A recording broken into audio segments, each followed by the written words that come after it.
Assalamu alaikum, namaste, hotep, shalom alaikum, peace. This is Tracy Lene Muhammad, and I wanted just a few minutes of your very valuable and precious Monday morning to share with you some downloads from my meditation this morning. I'm in my upstairs bathroom, and I do this often. I open the window and just take deep breaths in and out of fresh air to make sure that oxygen is reaching my brain to the highest level, because fresh air is really important to us and to our brains. And that's why whenever you start to get overwhelmed or anxious, oftentimes people say, just take a deep breath, especially if you're in labor. The breathing process of labor allows oxygen to continue to get to the brain so you don't pass out from pain.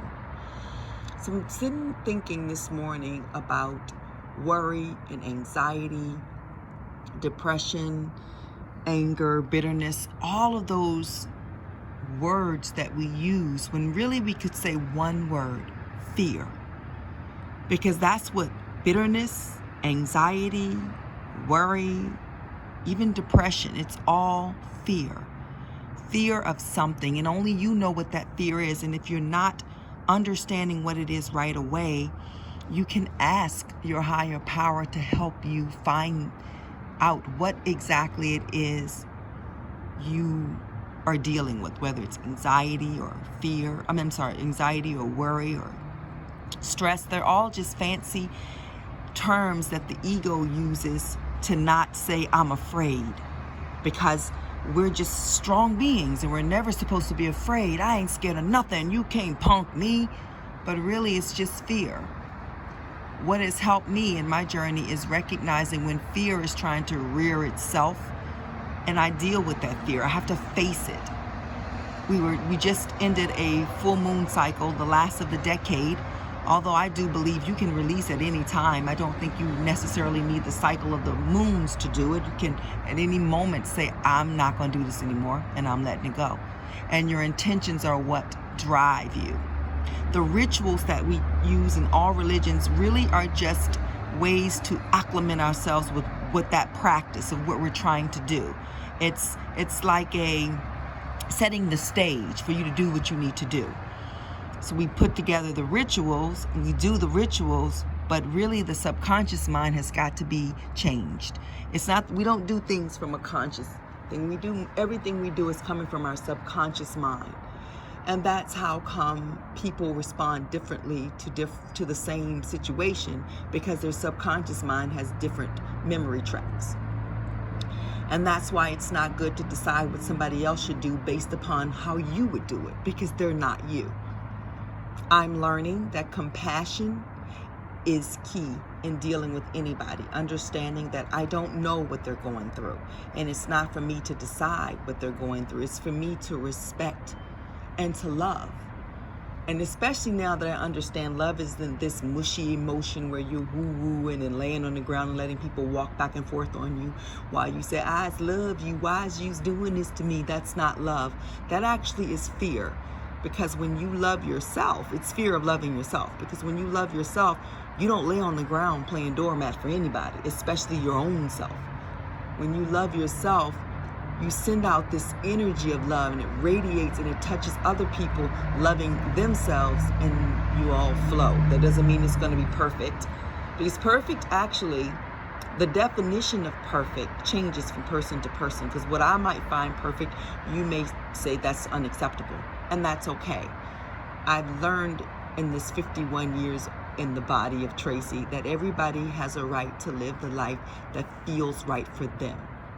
And I have a right to decide if they are going to connect with my life or if I'm going to move on. I know one thing. This is the only thing I can say I absolutely know. I cannot change anybody but me. There is nobody on this planet that I can make do anything.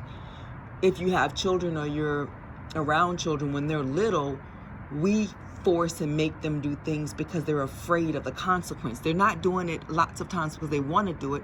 They're afraid of the consequence. And that happens sometimes with adults. They don't want the consequence, so they do it, but they're not doing it for you.